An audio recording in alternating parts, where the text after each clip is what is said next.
I set out to try to make a video that talked a little bit about how I would write the DBQ. So I used the last one, the 2018 DBQ, to do that. I put myself on the clock for 30 minutes, and I recorded said DBQ. So first of all, this is what I came up with. If you'll notice, at the end, I did not proofread this. I wrote for 30 minutes, and I kind of went from there.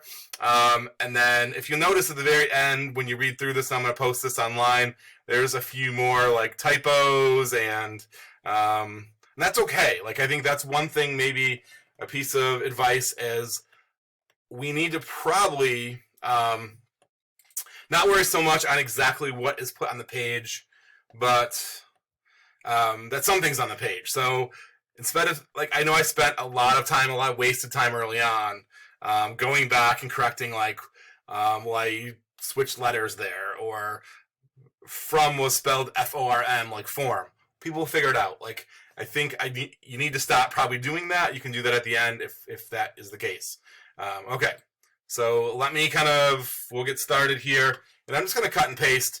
I won't have time to actually write this, and you can see what it is. You can read kind of what this is all about later. So kind of first things first. This was my first paragraph. And again, I'll put my finished copy online so you can read that as well. I like to, and I think this is a great strategy to start out with, obviously you want your thesis statement in there.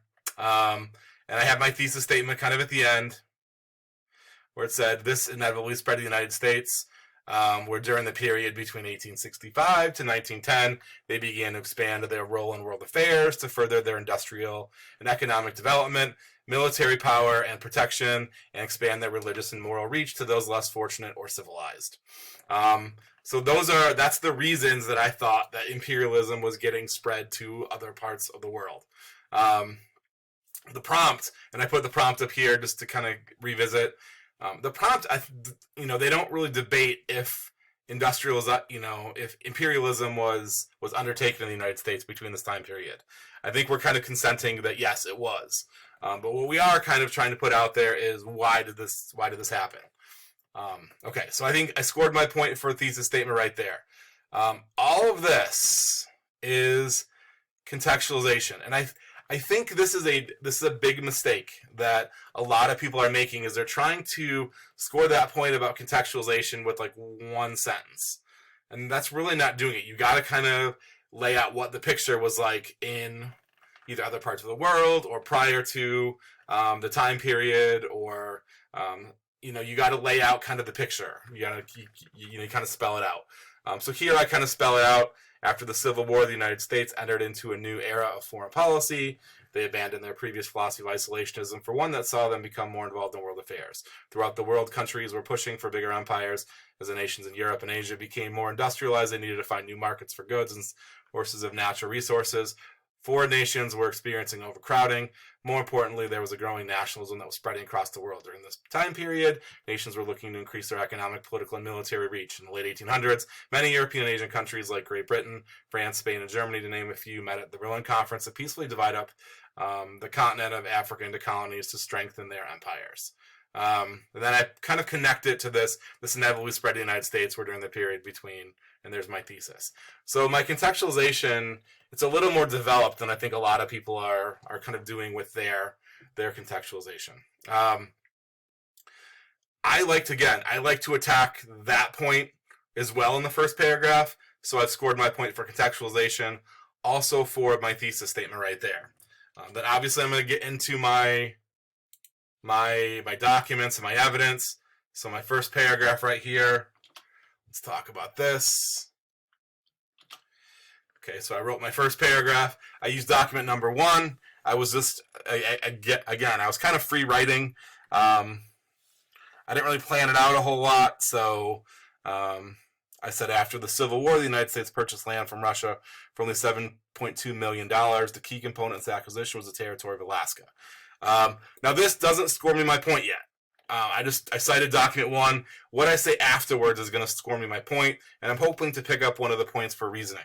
I would say one of the things I have seen that I think is probably not doing you any favors. There's 2 things. One, it's just you're kind of simply just saying what the document means and then letting it go. I think I was talking to Kirsten the other day, and she was asking me questions about hers. And I use this example, and I think it's a good one. I used to write for my college newspaper. And in that, I was a sports writer, and I'd have to go interview like players and coaches to get quotes to put in the article. Now, you don't just drop a quote and say, boom, there it is. If somebody said, I think it was unfair how the game ended, I shouldn't have been kicked out of the game. If that was the quote, and I just dropped it right in the middle of the story and didn't explain what that quote meant, nobody's, the readers aren't going to know anything.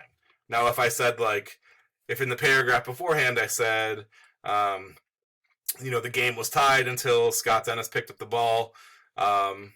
After he scored a layup to tie the game, he thought he got fouled. He should have got a free throw afterwards. When he didn't get the call, he yelled at the official, swore at him, pointed at him, picked up the ball, threw it at his head. And the official gave him a technical foul with 3 seconds left in the game. That gave the other team free throws in the ball, and they ended up winning by, 4 points. Okay, so that obviously, like, indicates what that quote was all about. So here I start to kind of explain why that was relevant. This was an important purchase for the United States on a number of fronts. It effectively told the world there was a force to be reckoned with on the world stage and would be actively involved in world affairs. This also helped to aid in our national security by ensuring that a foreign power was removed from the continent of North America. Many across the world laughed at the U.S. Many called it Seward's folly after the man who engineered the purchase. However, these laughs would eventually fade as they realized the plethora of natural resources that were available in Alaska. As a developing industrial country, the United States needed an abundance of natural resources, technology, and labor to see their efforts reach their full potential. The addition of Alaska was a significant boost to the nation's natural resources, thus industrial and economic expansion. So I think I do a really good job of tying it in. I think I would probably have scored a point on reasoning. And I think one could argue that I introduced a new piece of outside evidence with Seward's folly, that people laughed at the United States, and that eventually, obviously, they were going to regret the laughing at us because it ended up being a very good thing. Okay, let's see what else is next. Whoops. Stop. Okay. The next paragraph. I go to document 2 and I introduce kind of the next point, or one of my other points was that it was a moral and religious thing to reach those less fortunate. So I kind of talk about this. I talked about how there was expansion, overcrowding in Europe, and experienced this problem. Josiah Strong warned the U.S. about this. And then I kind of talk about how this was the reason that we kind of went into these places. The U.S. had to properly educate the rest of the world in foreign, political, and education matters. The superiority of race, religion, and government was not unique to Josiah Strong, popular among many Americans. So this is kind of the reason. I also introduced the idea of manifest destiny, that we had already annexed all the territory from Atlantic to Pacific, and that we thought this was a God-given right, that this was a right to have that land. And then there was no place to expand. And other countries in Europe and Asia had experienced an overcrowding problem. And we had saw this, so we wanted to keep on growing, so we had a place to put our people. So I think, again, that's going to score the point for the document. I connected it to my main argument. And I think one could argue that I might have picked up a point for outside evidence with manifest destiny, although I didn't do the greatest of jobs connecting that, but I think I potentially could have scored the point there. I wasn't necessarily going for it, but I think I might have gotten it. I think I'm going to get it here, though. So this is where I was trying to score it. Okay, my third, and this is a very long paragraph. I really kind of got into this one. I used document 7, which was the Theodore Roosevelt one. I talk a lot about, and again, I kind of lay it out. The United States is looking to protect land and things that they had already had. They looked to cultivate positive relationships with the rest of the world, particularly in the Caribbean and Latin America. And President Theodore Roosevelt talks about this in document 7. And I talked about what it said, that Latin American affairs, as long as they behave themselves, Latin American countries, as long as they behave themselves, and didn't step out of line, that we weren't going to bother them. But if they did, then we were going to get involved in their affairs, make sure they get that in order. I talked about how this was a huge step towards internationalism, that we were looking to cultivate new markets. Again, ties it back to my thesis statement that we were developing economically. I also talk about how we were kind of developing allies for the U.S., which kind of ties it into militarily. And I put the U.S. was fearful of other nations. Oh, I guess that was all I put for that. The U.S. was fearful of other nations gaining a position of superiority over the rest of the world. I utilized document 5 as my fourth document where I say this.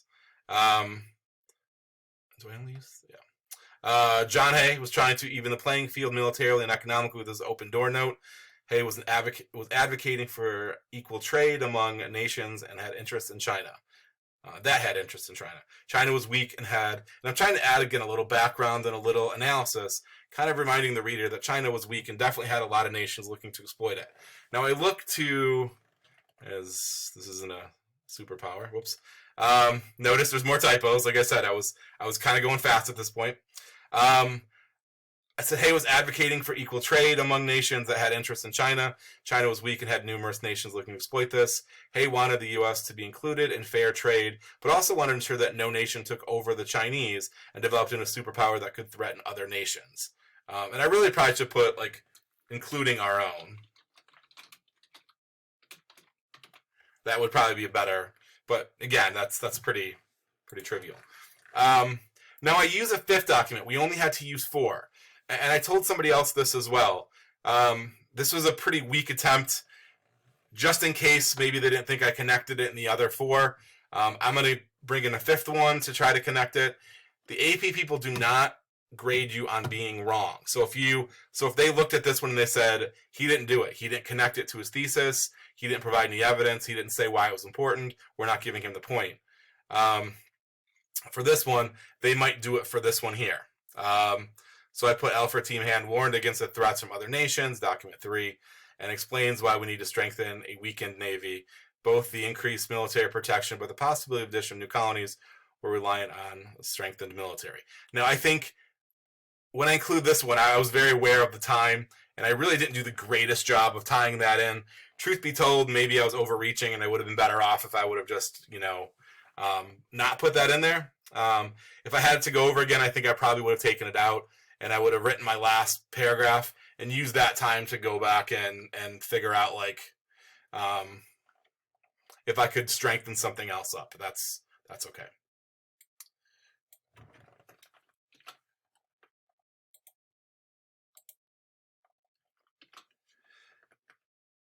Okay, and I bring in another piece of evidence here, and I think this is a big one and one that I always wanted to bring in. So when I talk about this, about China getting taken advantage of, and this is really supposed to be part of this other paragraph, truthfully told, I put the U.S. also was an active negotiator during this time period. TR, meaning Theodore Roosevelt, negotiated an end to the Russo-Japanese War. This was a direct result of TR not wanting, should be wanting, either nation to gain too much power in the region, thus threatening U.S. economic interests and military protection. I think that's, again, I think that adds that extra, that was really intended to be my second piece of evidence. I probably could even put a little bit more to strengthen the connection, although I think I would get it. I think it tells exactly why he was actively doing it. And then this is kind of for analysis. I know people have asked if, whoops, it should be wood. Oops. And a lot of people asked if you needed to have a conclusion. And really, there is no like guideline or points to be scored for a conclusion. I do like to have a 5th paragraph that's like a conclusion paragraph that basically says the bigger overall picture. And we'll score one of those analysis points. I like to do that here. Basically, like, where is this going? What is this idea of imperialism? Where is this taking the United States or the world? So basically, I said the fear of the Japanese, Russians, and other foreign powers would linger not only for the Americans but for nations across the world. These fears were an underlying factor in the start of both world wars. It was the seeds of mistrust that were started during the age of imperialism that would lead the world into these two bloody and destructive conflicts. So I think this was a little bigger analysis of like where we're going. Like this is kind of telling like the age of imperialism was during the late 1800s, early part of the 1900s. But all of these countries that were grabbing like extra colonies were, again, causing a lot of mistrust among each other. Like